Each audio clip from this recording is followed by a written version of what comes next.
So I'm more interested in guitar therapy now, but what you're gonna do is just go through and learn to get really used to just what each one of the strings make.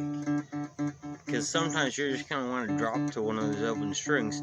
It's the easiest thing you can be doing is just getting back to that open string. So if you know where your floor is, you are set.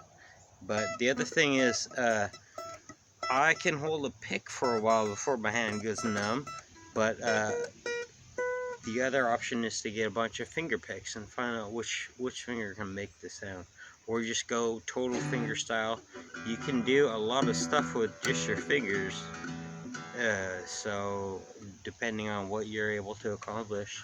The other thing is, when you get this thing in tune, they're going to be more or less in harmony with each other. All you have to do is be selective about which strings you mute. So the cool thing about like open E chord is basically you're putting very little pressure on there, and you're just making that first string work, but you're just only slightly muting the other strings behind it. So you can get away with that, and you can get a lot done, and then you can make a whole something that gets you moving. And that's what is going to be healing you, is finding out what you can get away with. Listen to your pain. So I've broken my hand so many times, and I always keep playing my guitar anyway, because it will heal the way I'm playing. And the other thing is, this is the way to go to a place and not really have to. It's not a requirement for your food or whatever. You're doing this just to stretch back to life. And if you can get yourself dancing, that's the idea, you know. I feel like I'm always renewed by getting back to the rhythm of work again. So see how much you can get away with just barely touching this stuff.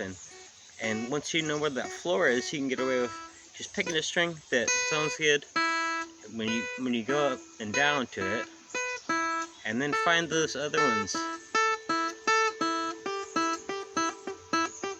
and then you wouldn't even have to do anything more than just squeeze one finger at a time, as lightly as you can, with still making a noise. So it's the basis of what the pros are doing anyway, but you're just putting an emphasis on remembering that this is how you can heal, is just by playing. But playing with a couple tricks up your sleeve is a good idea. Alright, cool.